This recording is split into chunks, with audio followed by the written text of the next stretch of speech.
What's going on, everyone? So Los Angeles Lakers landed their center and potentially their center for the foreseeable future.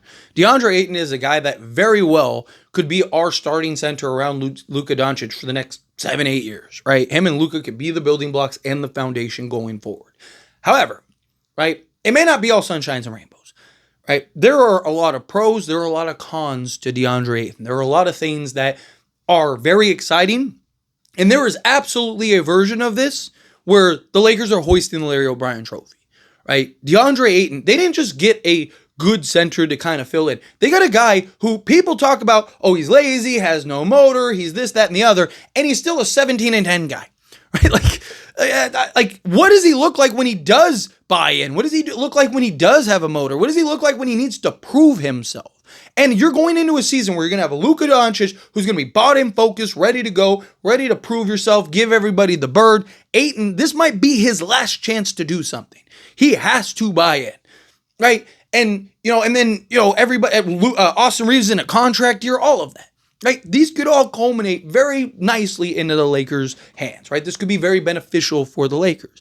But again, there are some real concerns with Deandre Ayton and just the team in general that need to be addressed, as well as just, the overall situation here. So I want to kind of go over the pros and cons. Of course, I want to hear your guys' thoughts and opinions, so let me know down in the comments below. But getting into some of the pros. Obviously, he's the ideal kind of center for really LeBron and Luka. Like, think of a guy like a Nick Claxton. It's like, man, that guy would be ideal, be that lob threat, can defend, do all that stuff, right? Get into the defense with Deandre Ayton. Don't worry about it.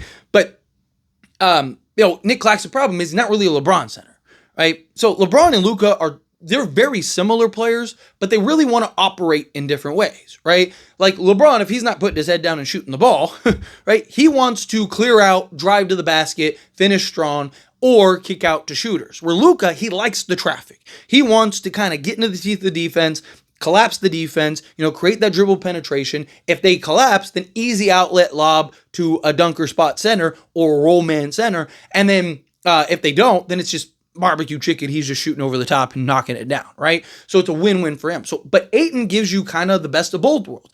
Ayton, I don't really want shooting the three ball, but he can kind of like Anthony Davis spread out far enough to where you have to pull out the big, at least enough for LeBron to be able to get to the rim.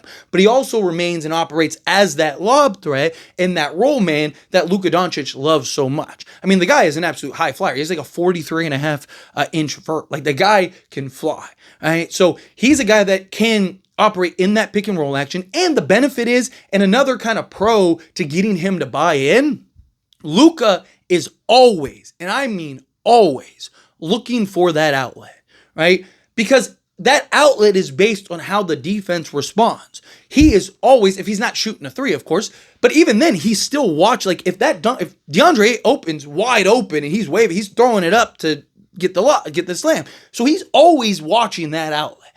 But he's also always trying to get to his spots on the floor. And if the defense reacts in the way that he needs it to, which usually they do, it's easy money.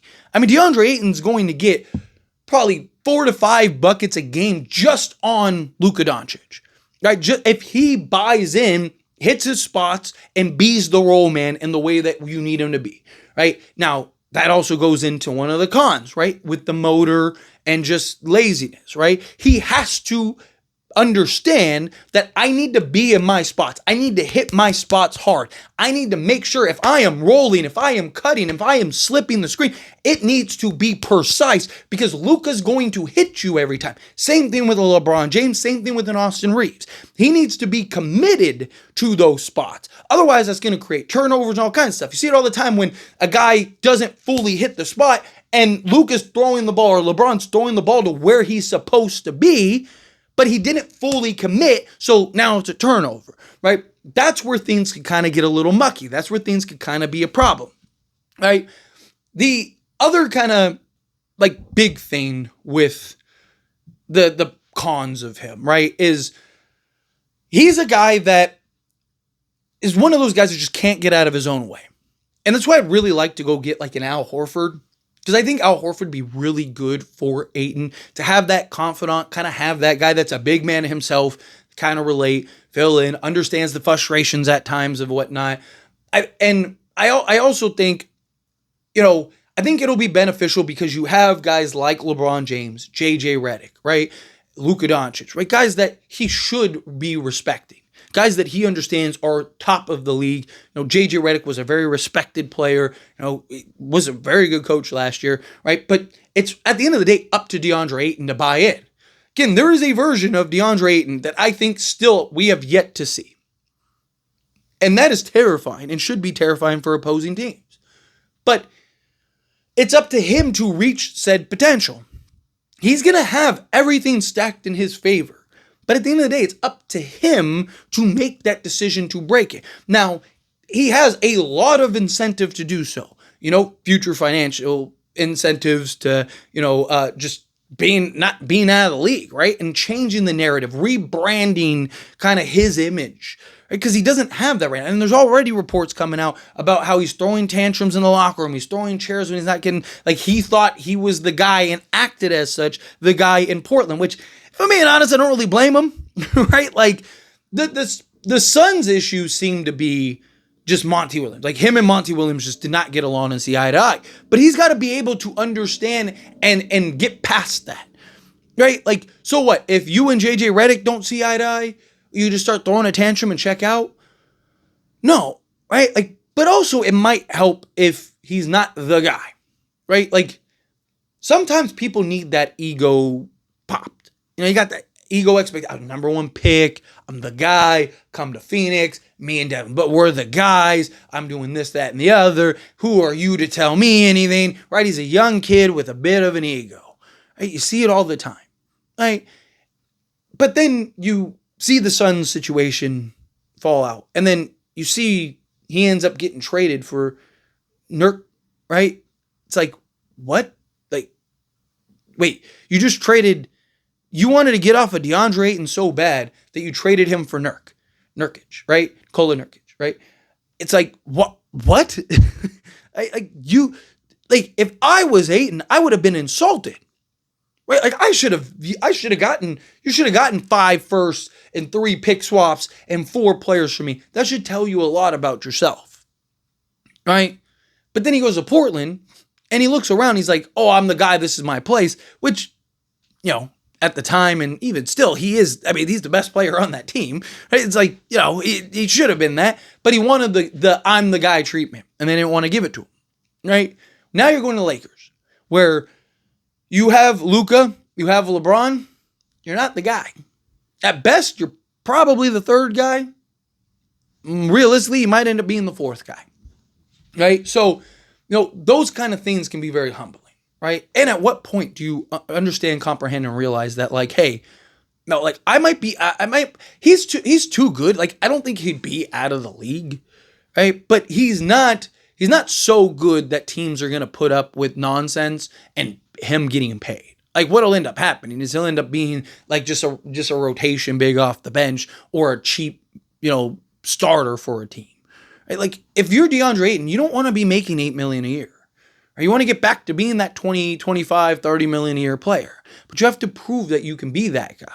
You have to show that is in your capabilities, right? You have to show that you can humble yourself and have that comprehension, right? If you're Nikola Jokic and you just decide I'm not going to practice today, guess what? Nobody says nothing, right? Tell you what, call Jokic and tell him, he can have tomorrow off too. We're sorry for even asking him to come in, right? Tell him we're gonna send him a bonus, right? Sorry about that. Sorry, Jokic, for bothering you today, right? Because it's Nikola Jokic, best player in basketball. But DeAndre Ayton, it's get your ass up and get in there. What are you doing? Right? Knock that off, right? No, we're not playing that, because there's levels to this. He has the potential to be. There were points in his career where it was this guy might end up being a top 3 to 5 center in all of basketball. This guy might be one of the best guys in basketball. He has all the tools and talent, but he can't get out of his own way. But sometimes you just need that infrastructure. You just need that stability. You need those people around you that can kind of keep you in line, keep you in check, guys that you respect, understand the situation, right? We've seen guys kind of go through it. Dwight Howard, right, came in, bought in a role. Right? Think of his perception before he went to the Lakers. right? And then bought in and I'm not talking about the first time he came to Lakers. I'm talking about like when we won the championship. Came in, bought in, played a role, and became beloved. Right? It wasn't so much that, like when things were getting messy in Orlando and then followed it, with the Lakers, and then you had that spillover with the Lakers, and then he goes to Houston and he's not happy in Houston. And then all of a sudden he wakes up and he's like, wait a minute, I'm a role guy. Like I'm coming off the bench and stuff, right? Like, again, sometimes you need that humbling experience. Melo, right? Melo had to come to the realization. I mean, that was more aging out, but Melo was out of the league until he accepted a role. Right? Sometimes you just need that humbling, that piece of humble pie to break you down. Right? There is a version of this where the Lakers are insane. Lakers are going to be the best offense in basketball, without a doubt, right? Ayton is offensively by himself, right? Is going to do wonders for this team. And Lakers already, could have been the best offense in basketball, right? It's just I worry about the defense. Right? And that's where Deandre Ayton, that's probably the biggest factor here is the defensive side of things, right? Like Deandre Ayton, he's had seasons where he's been a good defensive player. Never really been like elite or anything like, he's not like Anthony Davis or anything, but can he be good enough? He's had years where he's kind of just been a guy that's just getting blown by regularly, and you're just like, come on, dude. Like, can you at least try? Right? But that goes into the motor, the effort, the energy, right? Even like rebounding at times. Like, there's times where he's just kind of standing there watching everyone else fight for rebounds. Like, dude, get in there. You're right there. Help. Right? So it's just, again, it's buying in, hustling, doing the hustle plays, understanding that, like, hey, I'm here to play a role. I'm here to contribute to winning, right? Do you want to win? Yes or no? Hey, buy in on the defensive side of things, right? He can't be a guy that, like, no one's expecting him to be, the best defensive player in basketball, but you got to be able to hold your own, right? You got to be able to not get torched on every possession, right? You need to make sure you're not getting blown by on every possession. Too big, too long, too athletic to be allowing that to happen. Take some pride on the defensive side of things. That's really what it boils down to. Take some pride in your work. Take some pride in the defense side of things. Take some pride in the offense side of things. Go to work and let's go. Right? That's what I want to see from Ayton. Right? And there is the potential there. Right? Again, there is a version of this that we all look up and go, wow. Right? Like, no way. Right? There's also a version of this where we go, okay, maybe we shouldn't have signed Deandre Ayton. Right? Like, it's not guaranteed sunshines and rainbows. It could be a little doom and gloom. But if you're familiar with me in this channel, you know I'm very optimistic. I am. I'm very like, hey, always on the pot. Glass is half full, not half empty. Right? So until I see otherwise, things are going to be fine. Things are going to work out. Again, sometimes you just need that environment. You just need that place. Winning environment, place where you're trying to win, right? People forget how important Deandre Ayton was to that finals run for the Suns. He was huge in that. I mean, he was like massive, right? Like, so again, need that. But anyways, always, as a discussion, pass a question to you. Let me know your thoughts and opinions down in the comments. That being said, if you haven't liked this video, hit that like button. Helps me out as we enjoy these types of videos, and I truly appreciate it. Not subscribe channel, hit that subscribe button. Turn on the bell notifications. Appreciate y'all. See you in the next one. Thank you.